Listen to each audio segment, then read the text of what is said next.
let's start off with a look at just exactly how small the nanoscale is. So by definition, 1 nanometer is 1 billion times smaller than a meter. Now it's really hard to picture something that's 1 billion times smaller than something else. So here's a few examples. A men's size 13 shoe is about 1 billion times smaller than the distance from the Earth to the moon. Chocolate-covered almonds are roughly 1 billion times smaller than the Earth. And a single strand of human hair, its width is approximately 1 billion times smaller than the CN Tower is high. So an object that is 1 nanometer in size, or 1 billion times smaller than a meter, is very, very tiny. Now let's take a closer look at that human hair. Here's a zoomed in image of a single strand of human hair taken with an electron microscope. Now this particular strand is about 0.07 millimeters wide, or about 70 microns. And in comparison, a red blood cell is about 10 times smaller. We can just barely see it up on the top left-hand corner. And even smaller is a single E. coli bacterium. It just barely shows up at this magnification. Now let's zoom in a little bit more so that E. coli is about this big. Now at this magnification, we would just barely be able to make out E. coli DNA, which is about 2 nanometers wide. And now we are completely in the nanoscale regime. So some incredibly tiny things exist in nature, but the question is, can we make things that are that small too?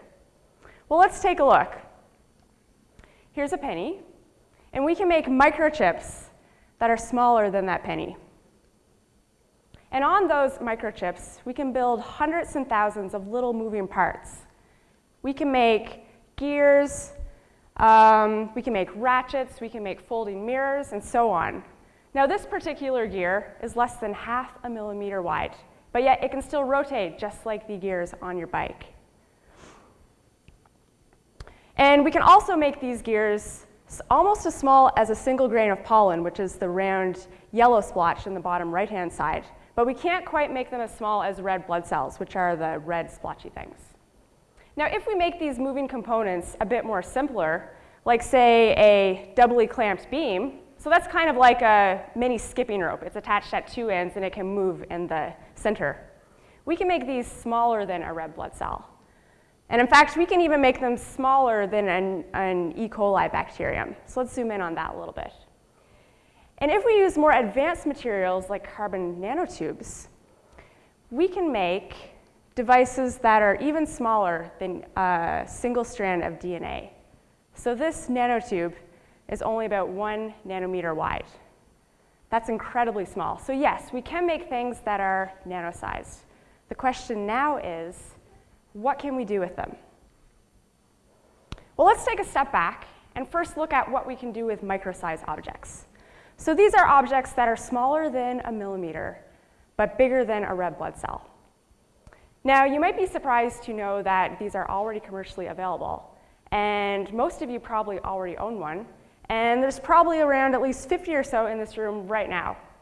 They're called micro-electro-mechanical systems, and they're made up of tiny little moving parts that are combined with little electrical components, all on a single chip smaller than a matchstick.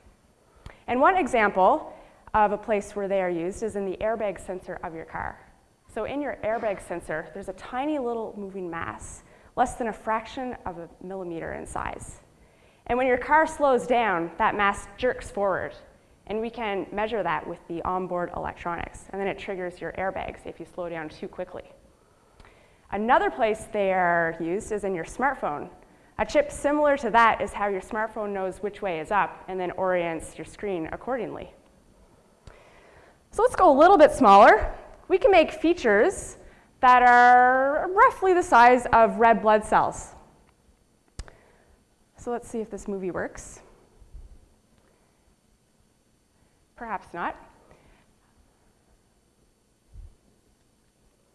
So what's going on here is we have these little speed bumps that are a little bit bigger than red blood cells, and it's in a microfluidic channel. So as we flow blood through that little channel, the bigger, heavier cancer cells, which are the red blobs, or the yellow blobs, hit those speed bumps and move away from them, and the rest of the blood goes to the opposite side.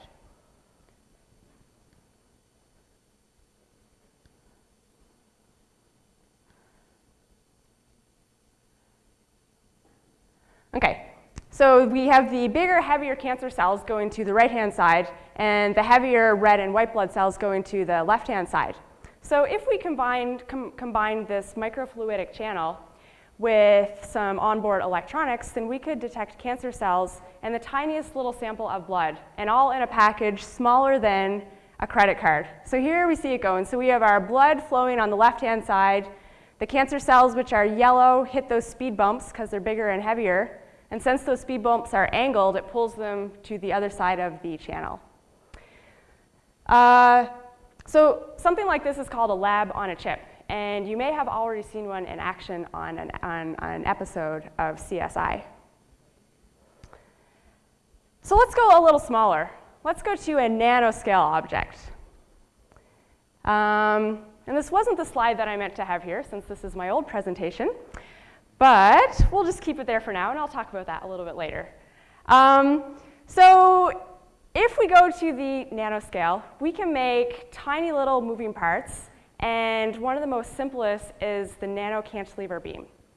Now, nanocantilevers are like tiny little diving boards. So they're attached at one end, but they're free to move at the other. And you might have noticed with real diving boards that they can act kind of like a set of scales. So by looking at how far the diving board bends down, you can make a guess at how heavy the person is who is standing on the end of it. So for example, a 6-year-old child is just going to make it bend a little bit, but a 6'4" football player is going to make this bend quite a lot. So nanocantilevers work in much the same way, except for, since they are so small and so light, just the weight of a single molecule on the end of it is enough to make it bend. Of course, it's only bending by an incredibly tiny amount. So it's actually easier to detect those molecules in a slightly different way. So what we do is we vibrate our cantilever like a tuning fork. And it's going to oscillate at some frequency. If this were a real-life nanocantilever, this frequency would be much, much faster. It would be moving back and forth 1,000,000 times per second. And of course, if this were actually a nanoscale cantilever, this entire room could fit into a single strand of hair. So we're talking about something really tiny here. So we vibrate our cantilever like a tuning fork, and then when a molecule sticks to the end of it, that frequency slows down. So by looking at how quickly it's moving up and down, we can detect if there's something on the end of it. So let's take a look at that again. Here we see how quickly it's going when there's nothing on the end of it. And when we have our molecule on the end of it, it goes much slower.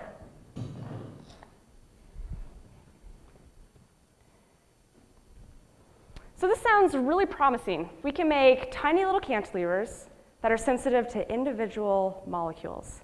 And since these cantilevers are so small, we can fabricate hundreds of them all on a single chip. And they're relatively cheap because we can make hundreds of these chips all at the same time. So what could we possibly do with a sensitive single molecule detector that's fairly cheap and that's compact? Well, the options are endless. We could, for example, make an explosive sniffer for an airport. And it would be sensitive to the tiniest amounts of explosive floating through the air. And since they're so small and compact, we could have them everywhere, maybe even integrate it into the walls. Or maybe instead, we could make a really sensitive carbon monoxide sensor for your home. And it would be the ultimate early warning system because it would be able to detect a single molecule of carbon monoxide. But perhaps the most interesting application is in the field of medicine. A nanocantilever beam has the potential to change the way that we diagnose diseases. And it could possibly be a first step towards a Star Trek-like medical scanner. So for those of you who haven't seen Star Trek, something like this was used to scan the patient, and then up on their screen would pop whatever it was that was wrong with you. There were no needles, no painful procedures. It was quick and easy. So let's see how that would work. So we would fabricate hundreds of nanocantilevers all on one chip, And we would coat them with different compounds that specific types of molecules like to stick to. And then the key fact here is that medical researchers have discovered that specific combinations of molecules in human breath correspond to diseases like different types of cancer, HIV, multiple sclerosis, and so on. So if we then had a patient breathe into a tube, and if that breath was directed over an array of hundreds of these cantilevers, then we could sniff out all different types of diseases all at once, and all from a single breath from a patient. So that sounds great, and we can make nanocantilevers. We know that they're really sensitive. So what's the holdup? Why don't we have a nanocantilever-powered breath analyzer today? Well, the tricky part up until now has been measuring how much these small cantilevers move. Since they're so tiny, we can't use the usual methods of bouncing a laser beam off the end of the cantilever. And that's because the cantilever is actually smaller than the wavelength of visible light. So this is where my research comes in. I'm working on a technique for measuring the motion of these nanocantilever beams. So what I do is I fabricate nanocantilevers right here on campus, and I attach an extremely thin gold wire to one edge of that cantilever, and the other end is fixed. And that gold wire is really, really tiny. In fact, it narrows down to be only a couple atoms wide at one point. So then as this cantilever moves up and down, that gold wire, which is attached to it and fixed over here, it stretches back and forth. And that changes its electrical resistance, and we can read that out with fast electronics. Now this technology is still brand new, so I wouldn't expect to see a nanocantilever-powered breath analyzer on the market anytime soon. But don't be surprised if one day you walk into your doctor's office, and instead of asking for a blood sample, they just ask you to breathe into a tube so that they can screen you for different types of cancer. Or maybe one day you'll be walking through customs, and you'll find that they've replaced all of their drug sniffing dogs with little nanocantilever devices. Or maybe in the not too distant future, when the next generation is traveling to Mars or somewhere, they'll not only have little nanocantilevers in the walls sniffing out toxic gases, but they'll also be used for their version of the Star Trek medical scanner. Thank you very much.